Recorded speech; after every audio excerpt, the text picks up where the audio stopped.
అందరికీ శనార్థులు. ఇక ఎప్పటి లెక్కనే ఈసారి కూడా మీకోసానికని బరాబర్ ధమాకా దుమ్ముదులిపే న్యూస్లను తీసుకొచ్చిన కాబట్టి మన ఛానల్ మార్చకుండా వార్తలు పురాగా ఓడిసేదాకా చూస్తూనే ఉండుండ్రి. సరే మరిగా మన ధమాకా దుమ్ముదులిపే న్యూస్లను చాలు చేద్దామా? చలో షురు. మాజీ ముఖ్యమంత్రి వైఎస్ జగన్ సారు రాప్తాడు పర్యటనల భాగంగా పాపిరెడ్డిపల్లిలో కురుబలింగమయ్య ఫ్యామిలీని పరామర్శన చేయనికే ప్రత్యేక హెలికాప్టర్లా రాప్తాడుకు పోయే కదా. అయితే జగన్ సారు పరామర్శన పురాగ చేసుకొని తిరిగొచ్చే టయానికి జగనన్న వచ్చిన హెలికాప్టర్ డ్యామేజ్ అయిందంట. అగ్గో గదేంది, మా జగనన్నకు ఏం గాలే కదా అని అంటారా? అందుకే మీకోసానికనే గీ ఆర్త పురాగ తెచ్చిన చూస్తే మీకే అర్థమవుతుంది. మాజీ ముఖ్యమంత్రి జగనన్న హెలికాప్టరు డ్యామేజ్ అయ్యిందుల్లా రాప్తాడు పర్యటనలో భాగంగా జగన్ సారు ప్రత్యేక హెలికాప్టర్లో అక్కడికైతే పోయిండు. తిరిగి మళ్ళీ అదే హెలికాప్టర్లల్లో బెంగళూరుకు పోవాల్సి ఉండే అన్నట్టు. అయితే పెద్ద ఎత్తున అభిమానులు ఆదరపడ్డారు. అయితే జగనన్న పాపిరెడ్డిపల్లిలో హత్యకు గురైనటువంటి కురుబలింగయ్య ఫ్యామిలీని పరామర్శన చేసుకుని వచ్చే టయానికి హెలికాప్టర్ డ్యామేజ్ అవుతూని పైలట్లు అందులో ప్రయాణం చేయనీకి తిరస్కరణ చెప్పిండ్రట జగనన్నకు. సరైన భద్రత లేకపోవడంతోనే ఇటువంటి పరిస్థితి ఎదురైందని చెప్పి పార్టీ నేతలు అయితే గట్టిగానే గగ్గోలు పెడుతున్నారు. ఇక మాజీ ముఖ్యమంత్రి జగనాల్ సారు రాప్తాడు పర్యటనలో అనూహ్య పరిణామాలు అయితే చోటు చేసుకున్నాయి. జగనన్న ప్రత్యేక హెలికాప్టర్ ఉన్నట్టుండి అట్లా మొండికేసుడితోటి అక్కడ ఉన్న వాళ్ళకి ఏం అర్థం కాని పరిస్థితి అయితే కనబడ్డది. ఇక రాప్తాడు నియోజకవర్గంలో రామగిరి మండలం పాపిరెడ్డిపల్లికి చేరుకున్నారు జగనన్న. అక్కడ జగనన్న చేరుకునే టయానికే పెద్ద మొత్తంలో పార్టీ క్యాడరు అభిమానులు అబ్బో తీసుకపోతే రాళ్ళంతా జనం వచ్చినట్టు కనబడ్డది. ఇక జగనన్న అక్కడ హత్యకు గురైనటువంటి కురుబలింగయ్య ఫ్యామిలీని అయితే పరామర్శన చేసింది. ఇక ఆ తర్వాత కూటమి సర్కారు ఏర్పడ్డ తర్వాత ఏపీలో సూటు చేసుకున్నటువంటి పరిణామాల గురించి అనేక ముచ్చట్ల గురించి గట్టిగానే మాటలు మాట్లాడుకుంటూ వచ్చిండు. గట్టిగానే అన్ని విషయాల మీద ఫైర్ అవ్వకుంటూ వచ్చిండు అయ్యా. ఇక వైసీపీ నేతలను కూడా ఉద్దేశపూర్వకంగా అరెస్టులు చేస్తున్నారని, కావాలని టార్చర్ పెడుతున్నారని, ఇది పద్ధతి కాదని చెప్పి, ఇదేనా రాజనీతి అని చెప్పి గట్టిగానే చంద్రాల సార్కు గురి పెట్టినట్టే మాట్లాడబట్టిండు. ఇంకా అంతనే కాకుండా పోలీసు పెద్ద సార్ల మీద కూడా గట్టిగానే గరమైండు. చంద్రబాబుకు గులాంగిరి ఎత్తున్న పోలీసులారా తస్మాత్ జాగ్రత్త, రాబోయేది మేమే అధికారంలోకి, మేము వచ్చిన తర్వాత మిమ్మల్ని కొలువులకించి పీకి పడేస్తానని జరంత అల్టిమేటం అయితే జారీ చేసిండు జగనన్న. పత్రం చట్టానికి అతీతంగా వివరణ చేస్తున్నటోళ్లకు వడ్డీతో సహా చెల్లిస్తానని కూడా జగనన్న చెప్పిండు. ఇక జగనన్న పరామర్శ పూర్తి చేసుకుని తిరిగి మళ్ళా హెలికాప్టర్లో పోవాలి కదా బెంగళూరుకు.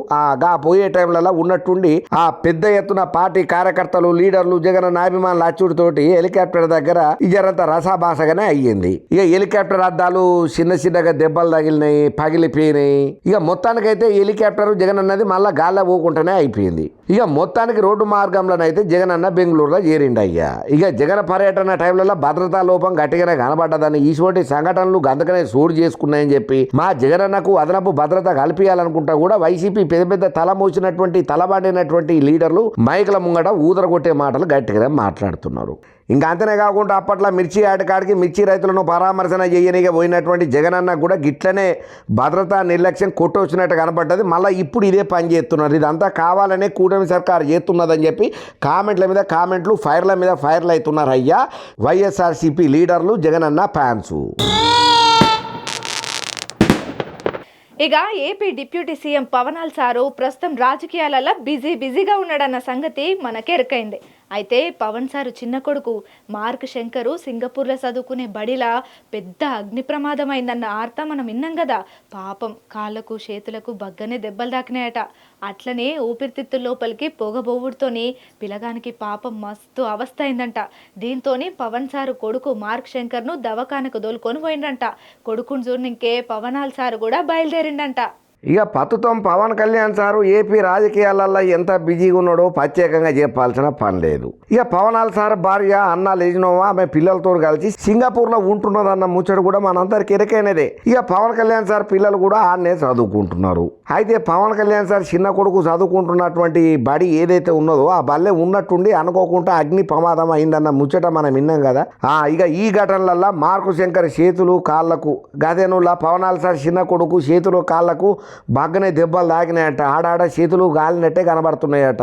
అట్లనే ఎక్కువసేపు మొత్తంలో పొగ ఊపిరితిత్తులకు చిన్నపిల్లగానికి ఊడుతూనే చాలా అవస్థకే లోనైండట. దీంతో పాపం ఆ పవనాల్ సార్ చిన్న కొడుకు మార్కు శంకర్ను ఇక దవాఖానకైతే తోలుకొని పోయిండ్రయ్యా. అయితే ప్రస్తుతం పవనాల్ సారు అల్లూరి సీతారామరాజు జిల్లా పర్యటనలో ఉన్నాడు. ఇక అయితే ఈ ముచ్చట ఎప్పుడైతే ఎరికేందో పర్యటనను ఆపేసి సింగపూర్ కు బొమ్మని చెప్పిన సుతం అరకు సమీపంలో కురుడి గ్రామం అత్తనని చెప్పి ఆ గ్రామ గిరిజనులకు నిన్న మాట ఇచ్చిండట పవనాల్ సారు. ఇక అక్కడికి పోయి వాళ్ళతో మాట్లాడిన తర్వాతనే నేను పోతానని చెప్పిండు. దీంతో ప్రస్తుతం పవన్ సార్ అయితే గిరిజన గ్రామాలలోనే ఉన్నాడు. ఇక ఇవాళ సాయంకాలం బయలుదేరి వైజాగ్ నుంచి అక్కడికి సింగపూర్ కు పోతాడు అన్నట్టు. ఇక ఇంకోవైపు పవన్ కళ్యాణ్ సార్ పెద్ద కొడుకు ఉన్నాడు కదా ఐక్యరానందను, ఆయన పుట్టినరోజు. ఒక పక్క పెద్ద కొడుకు పుట్టినరోజు నాడు కూడా కొడుకుతోని పవన్ కళ్యాణ్ సార్ గడపలేకపోతున్నాడని, ఇంకోవైపు చిన్న కొడుకు అగ్ని ప్రమాదంలో చిక్కుకొని బయటపడి దవాఖానా పాలైతే వెంటనే పోవాల్సిన పరిస్థితి ఏర్పడ్డదని చెప్పి పవన్ ఫ్యాన్స్ అయితే పవన్ కళ్యాణ్ ను పాపం అని అంటున్నారు. ఏదేమైనా కొడుకుకు గంత అవస్థ ఉన్నదని తెలిసిన సుతం ఇచ్చిన మాట కోసం పక్కూరుకు కూడా పోవాలనే కాన్సెప్ట్ తోటి ఆ పని చూసుకొని మరి సింగపూర్ పోయిందంటే గిసొంటి రాజకీయ నాయకుడు గీయాల రేపట్లలో చాలా తక్కువ మందిలలో ఏళ్ల మీద లెక్క పెట్టాలి ఇసొంటి లీడర్ కోసం అని చెప్పి పవన్ కళ్యాణ్ సార్కి అయితే కితాబులు ఇస్తున్నారు. ఇంకోవైపు పవన్ కళ్యాణ్ సార్ కొడుకు ఏదైతే దవాఖానా పాలైండో పాపం అనివార్య కారణాల వల్ల ఈ బల్లైనటువంటి అగ్ని ప్రమాదం వల్ల గాయపడ్డాడో ఆయనకు వైఎస్ఆర్సీపీ పెద్ద అయినటువంటి జగన్ అన్న కానీ రోజా మేడం కానీ ఇంకా కొంతమంది వైఎస్ఆర్సీపీ లీడర్లు అయితే మద్దతు చెప్తున్నారు. ఏం కాదు, మీ పిల్లగాడు సంతోషంగానే ఉంటాడు, ఆయన ఆరోగ్యం కూడా మంచిగానే ఉండాలి అని ఎన్నడూ లేని విధంగా పవనాల్ సార్కి అయితే పాజిటివ్ గా కామెంట్లను అయితే చాలా మంది పోస్టులు పెడుతున్నారు. ఇక ఇట్లా ఉంటే చిరంజీవి సార్ కూడా ఒక వీడియోను విడుదల చేసిండు. టెన్షన్ పడాల్సిన పనేం లేదు, పత్తానికైతే ట్రీట్మెంట్ అవుతున్నది అని చెప్పుకొచ్చిండు. ఏదేమైనా కూడా పవనాల్ సార్ చిన్న కొడుకు మార్కు శంకర్ ఆరోగ్యం కుదుటపడి నిమ్మతంగా బయటపడాలి, సంతోషంగా మళ్ళా పవనాల్ సార్తో ఆడుకోవాలని చెప్పి ప్రతి ఒక్కరు కోరుకుంటున్నారయ్యా. ఏపీ సీఎం చంద్రాల్ సారు వచ్చిన ఏ అవకాశాన్ని ఇడిచిపెడతలేనట్టే కనబడుతున్నదుల్లా. అటు కేంద్రం సైతం ఏపీకి పెద్ద ఎత్తున్నే ప్రాధాన్యం అయితే ఇస్తున్నట్టు కనబడుతున్నది. మరీ ముఖ్యంగా చెప్పాలంటే కేంద్ర ప్రభుత్వ రంగ సంస్థల విషయంలో కూడా ఇప్పటికే యమ స్పీడ్గా ఉన్న ఏపీ సర్కారు కొద్ది నెలల కిందటనే విశాఖ కేంద్రంగా 2.5 లక్షల కోట్ల పెట్టుబడులకు సంబంధించి పరిశ్రమకు శంకుస్థాపనను సుతం చేసింది. దీనికి మోడీ సార్కు సుతం ఆహ్వానం చెప్పింది. ఇక ఇప్పుడు ఇంకో పెద్ద పనినే ముందరేసుకున్నదట. ఇక ఏపీ సీఎం చంద్రాల్ సారు అంది వచ్చిన ఎటువంటి అవకాశాన్ని ఇడిచిపెట్టనిక రెడీగా లేడయ్యా. కేంద్ర సర్కారు రంగ సంస్థల ఏర్పాటుకు సైతం ఆయన ప్రయత్నం చేస్తూనే ఉన్నాడు. ఇక అటు కేంద్రం సైతం ఏపీకి అత్యంత ప్రాధాన్యం ఎంతగానో ఇస్తున్నదో ప్రత్యేకంగా చెప్పాలన్నా అవసరమే లేదు. మోదీ సార్కు కూటమి సర్కారు ఏర్పడినప్పటి నుంచి ఏదైతే కలిసి జర్నీ చేస్తున్నాడో పవనాల్ సార్ అన్న చంద్రాల్ సార్ అన్న అమితమైనటువంటి ప్రేమ అభిమానాలు గౌరవ మర్యాదలు అయితే గట్టిగానే ఉన్నాయి. అయితే కొద్ది నెలల కిందటనే విశాఖ కేంద్రంగా 2.5 లక్షల కోట్ల పెట్టుబడులకు సంబంధన చేసి పరిశ్రమలకు శంకుస్థాపన చేసిండు ప్రధానమంత్రి మోడీ సారు. అప్పుడెప్పుడో చంద్రాల్ సారు అధికారంలో ఉన్నప్పుడు జగన్ అన్న రాకమునుపు ఇక అట్లా శంకుస్థాపన చేసిన పనులు ఆగిపోయినాయి. ఇక ఇప్పుడు మళ్ళా ఉత్తరాంధ్రలో కూడా నేవీకి సంబంధించిన యుద్ధ నౌకల కేంద్రంతో పాటు ఆయుధ డిపో ఏర్పాటుకు కేంద్రం ముందరికి వచ్చింది. ఇక ఈ ముచ్చట్లలో చంద్రబాబు అత్యంత చొరవ తీసుకొని పాత ఆగిపోయిన పనులను ఇప్పుడు చేసే పనులను సుతం కరాఖండిగా మొత్తం పకడ్బందీ ప్రణాళికతోని సక్సెస్ఫుల్ గా రన్ చేయాలి, విజయవంతంగా ప్రాజెక్టులన్నింటినీ కంప్లీట్ చేయాలని కంకణం కట్టుకున్నాడు చంద్రాల్ సారు. ఇంకా అందుకోసానికి అని చెప్పి ఇండియన్ నేవీకి భూములను సుతం కేటాయించింది. ఇక ఇక్కడ ఏర్పాటు అయ్యేటట్టు కేంద్రాన్ని ఒప్పించిండు చంద్రాల్ సారు. ఇక తూర్పు కోస్తా ప్రాంతంగా విశాఖకు గుర్తింపు ఉన్నది. ఇప్పటికే నేవీ కార్యకలాపాల కేంద్రంగా మారింది విశాఖ నగరం. అయితే తూర్పు కోస్తా తీర పరిరక్షణకు ప్రాంతీయ కార్యాలయాన్ని ఏర్పాటు చేసింది మొదలు నావీ సేవలను విస్తృతంగా భరుత్తా అందులో భాగంగా దేశానికి అవసరమైన యుద్ధ నౌకల తయారీ కేంద్రం ఆయుధ డిపోను కూడా ఉత్తరాంధ్రలో ఏర్పాటు చేయబోతున్నట్టుగా తెలుస్తున్న సమాచారం అయ్యా. అయితే దీనికి సంబంధించి స్థలం అవసరమని చెప్పి కేంద్రం కోరింది. దానికి భూమిని సమకూర్చే పనుల పడ్డది చంద్రాల్ సార్ సర్కారు. ఇక ఈ రెండు ఏర్పాటు అయితే ఏపీకి జాతీయ పరంగా ప్రత్యేక గుర్తింపు దక్కినట్టే బరాబర్. ఉద్యోగ ఉపాధి అవకాశాలు సైతం మెరుగుపడే అవకాశం బాగానే ఉన్నదట. దీంతో నిరుద్యోగులకు గట్టిగా ఉద్యోగాలు దొరుకుతాయట. ఇక ప్రస్తుతం విశాఖ కేంద్రంగా తూర్పు కోస్తా నావికాదళం కొనసాగుతున్నదయ్యా. దేశంలోనే విస్తృత సేవలను అందిస్తున్నది ఈ ప్రాంతీయ కార్యాలయం. ఇక ఇప్పుడు ఇంకో అడుగు వేసిందని చెప్పాలి. విశాఖకు దగ్గర 50 కిలోమీటర్ల దూరంలో ఉన్నటువంటి లాంబిల్లిల యుద్ధ నౌకల నిల్వ కేంద్రాన్ని ఏర్పాటు చేయాలని భావన చేస్తున్నది నావికా దళం. దీనికి గాను రాష్ట్ర సర్కారును సంప్రదన చేసింది. దీని మీద శరవేగంగా స్పందించినటువంటి చంద్రాల సర్కారు అక్కడ భూములు ఏర్పాటుకు సైతం గ్రీన్ సిగ్నల్ ఇచ్చింది. రాంబిల్లిల 32 యుద్ధ నౌకలు నిలిపేటట్టుగా ఒక కేంద్రాన్ని ఏర్పాటు చేయబోతున్నారు. అనుసంధానంగా కేంద్ర ప్రభుత్వమే ఒక పోర్టును ఏర్పాటు చేయబోతున్నది. అదే గనక జరిగితే భారీ ఎత్తున ఉద్యోగాల కల్పన అవుతుందని చెప్పి నావికాదళం అధికారులు చెప్తున్నారయ్యా. ఏం కొనే తట్టు లేదు, ఏం తినే తట్టు లేదు, నాగులో నాగన్న అనే పాట మళ్ళా మనం వాడుకునే రోజులు వచ్చినట్టే కనబడుతున్నది. ఎందుకంటే దేశవ్యాప్తంగా వంట గ్యాస్ రేట్లు బగ్గ పిరమైనాయి. మళ్ళా ఇక ఇయ్యాలకించే గీ కొత్త ధరలు అమల్లోకి రాబోతున్నాయట. గీ ముచ్చటెరకైన సందైతే రచ్చ మామూలుగా అయితలేదుల్లా. కేంద్రం మీద అందరూ కారాలు మిరియాలు నూరుడు షురు చేసిల్లు. దేశవ్యాప్తంగా వంట గ్యాస్ ధరలు ఏవైతే ఉన్నాయో ఒక్కసారిగా పెరిగేసరికల్లా గగ్గోలు పెడుతున్నారయ్యా పబ్లిక్. ఎల్పిజి సిలిండర్ మీద 50 రూపాయలు పెరిగింది. ఉజ్వల పథకం సిలిండర్ మీద 50 రూపాయలు పెరిగింది. మంగళవారం నుంచే ఈ కొత్త ధరలు అమల్లోకి రాబోతున్నాయన్న ముచ్చట ఏదైతే ఉన్నదో పబ్లిక్ మత్తు గరానికి అత్తున్నారు. అరే ఓ పక్కన బంగారమేమో ఆకాశాన్ని అంతే తట్టున్నది. ఉప్పులు పప్పులు సబ్బుల రేట్లేమో అసలు కొనడానికి వశపడకుంటున్నాయి. అరే ఏడ చూడు ఇట్లా రేట్ల మీద రేట్లు అన్ని పెరుగుతున్నాయి కానీ మా బతుకులు మారతలేవు, మా బతుకుల జీవితాలు మేము చేసే జీతాలు మారతలేవు, రేట్లు పెరుగుతలేవయ్యా. మాకొచ్చే జీతాలు మాత్రం అంతలనే ఉంటున్నాయి కానీ ఈ రేట్ ఏమో గింతగానం పెరిగిపోతున్నాయి. అసలు ఉజ్వల పథకం సిలిండర్ 503 నుంచి 233కు చేరిందన్న ముచ్చట ఎవరు డైజెషన్ అయితలేదు. ఏపీలో 825గా ఉన్నటువంటి సిలిండర్ 875 రూపాయలు అయింది. టీజీలో 855గా ఉన్న సిలిండర్ ధర 905కు చేరింది. ఇక సిలిండర్ కోసం నిన్నటి వరకు ఆన్లైన్ చెల్లింపులు చేసిన సుతం డెలివరీ కోసం మాత్రం ఇవాళ అత్తే మిగతా 50 రూపాయలు కూడా మనం కట్టాల్సి వస్తుంది. ఏందో ఏమో నుల్లా ఏం రేట్లో ఏమో పెరిగే రేట్లు పెంచుకుంటా పోతేనే ఉన్నారు కానీ మా జీవితాలు మారతలేవు. మాకు ఇచ్చినటువంటి హామీలను ఎవరు నెరవేర్తలేరు. మళ్ళీ ఇప్పుడు గ్యాస్ పెరిగిందనంటే పక్కాగా పెట్రోల్ కూడా పెరుగుతుంది కదా, డీజిల్ కూడా పెరుగుతుంది కదా. మీరు ఇట్లా రేట్లు ఎన్ని దినాలు ఇట్లా పెంచుకుంటా పోతారు? అసలు తినడానికి తిండి లేకుండా ఉండటానికి జాగ లేకుండా చేస్తారా ఎట్లా అని చెప్పి రేట్లు పెరిగిన ముచ్చట్లల్లా బాగా మందే పైరవ్వకుండా వస్తున్నారయ్యా. ఈ ముచ్చట ఎరికైన తర్వాత ప్రతి ఒక్కరు ఏందో ఏమోనుల్లా ఇయ్యాల రేపట్ల మన మనుషులల్లా మనిషి అనేటోడు మాయమవుతున్నాడేమో అనిపిస్తున్నది. ఎందుకంటే ఈ దేశంలో చెప్పుకోలేని ఎన్నో బాధలున్నాయి. కావాల్సినవి చెయ్యాల్సినవి అభివృద్ధి కోసం పడుతున్న తిప్పలు ఇట్లా చెప్పుకుంటా పోతే ఒకటా రెండా అయ్యయ్యో ఎన్నో ఉన్నాయి. కాకపోతే మనోళ్ళందరూ గయన్ని ఇడ్సబెట్టి పచ్చళ్ళమ్ముకునే అక్కోళ్ళ మీద పగ పెంచుకుంటున్నారు. సోషల్ మీడియా తెరిస్తే చాలు ఈ పచ్చళ్ళ పంచాయతీనే. ఏందో ఏమోనుల్లా ఈ సోషల్ మీడియా పోకడ ఒక లెక్కలా ఉంటుంది. ఏవో వాళ్ళకి కోతికి కొబ్బరి చిప్ప దొరికినట్టే. అరే మన నోటీస్ కార్డుకి ఏదైనా ముచ్చట వచ్చిందనంటే చాలు, ఎవడన్నా తప్పు చేసిండనంటే చాలు మనం మొత్తం ఏకిబారెత్తనే ఉంటారు.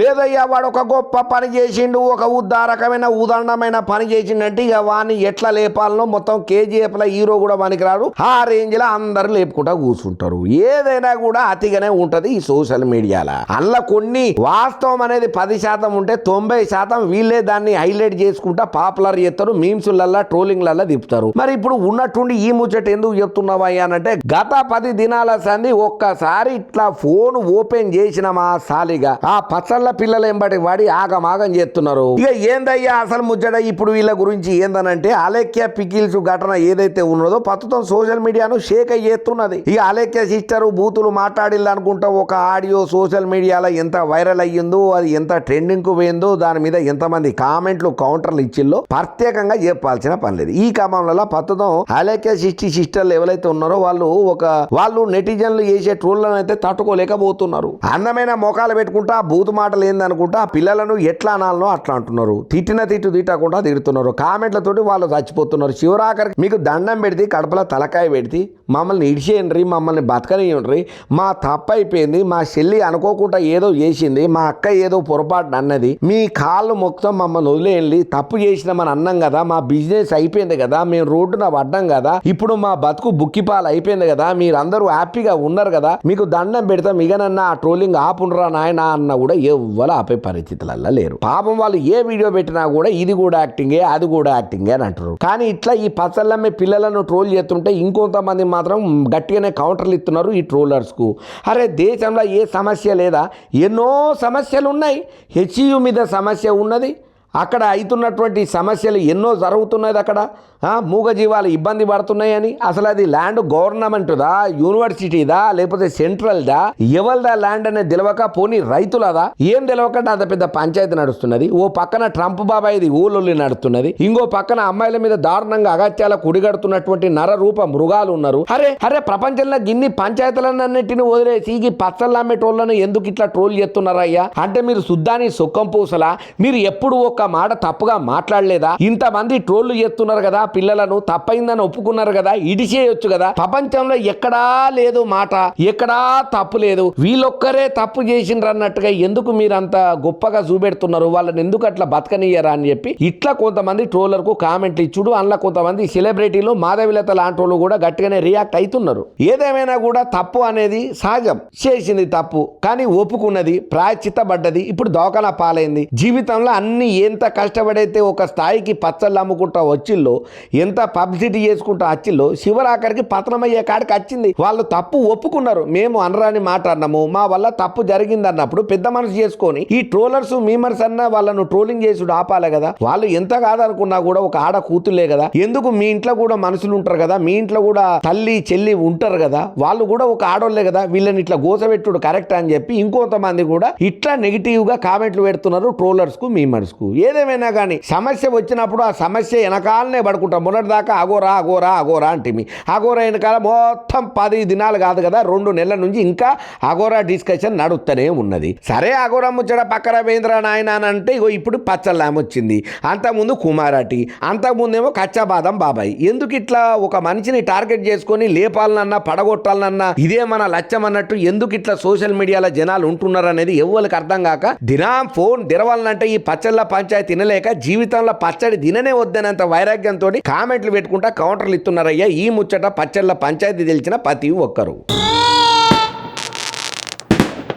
ఇదివరకు రోజులల్లా ఒక మనిషి తాగుతాడు అని తెలిస్తే పురుగు కంటే హీనంగా చూసేటోళ్ళు, వీడు సమాజానికి చేటురా అనేటట్టుగా. ఆ తాగుబోతుకు అసంట జరిగి ఉండేటోళ్ళు. ఇక మన కర్మగాలి మారుతున్న కాలాన్ని బట్టి పార్టీ అనే పేరుతోని పబ్లిక్లనే పట్టపగలు దాగి పతనమైన వాళ్ళను కూడా మనం చూస్తూనే ఉన్నాం. అయినా గీయాల రేపట్ల చాలా మంది బగ్గా తాగుడు అనేది అదేదో గొప్ప ఘనకార్యం అన్నట్టు ఫీల్ అవుతున్నారు. ఇప్పుడెందుకమ్మా గీ ముచ్చట చెప్తున్నావంటే, బరి తెగించిన కోడి నడి బజాట్ల గుడ్డు పెట్టింది అన్నట్టు ఒక మోతేబారి చేసిన గీ సిగ్గుమాలిన పని చూస్తే తూని బతుకు జడ అని మీరే తిడతారు, సాక్షాత్తు మెట్రో రైల్ సాక్షిగా. ఏందో ఏమోనులా ఇవాళ రేపట్ల రోజులు అసలుకే మంచిగా లేవు. అసలు ఈ పబ్లిక్ మైండ్ ఎటు పోతున్నది, ఏం ఆలోచన చేస్తున్నారు, దేనికోసారికి అర్థం కాదు.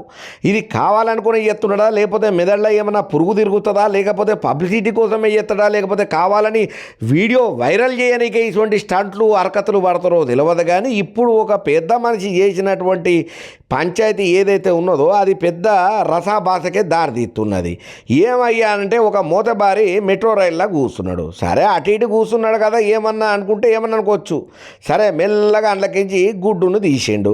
బ్యాగ్లకించి గుడ్డును తీసి ఆ పక్కన ఉన్నటువంటి మెట్రో రైల్లో పైప్ ఉంటుంది కదా, పైపుకు దబ్బా గుద్ది గుడ్డు పొట్టు తీసుకున్నాడు. సరే గుడ్డు పొట్టు తీసుకున్నాడు, ఏదో డైట్ కోసము ఆలోచన చేస్తున్నాడు, మంచిదేలే ఆయన ఏదో అనుకుంటే పక్క పంటి గ్లాస్ తీసి కొంచెం మందు తాగుతున్నాడు, గుడ్డు తింటున్నాడు, అటు ఇటు చూస్తున్నాడు, మందు తాగుతున్నాడు, గుడ్డు తింటున్నాడు. గిదే పంచాయతీ ఎత్తున్నాడు.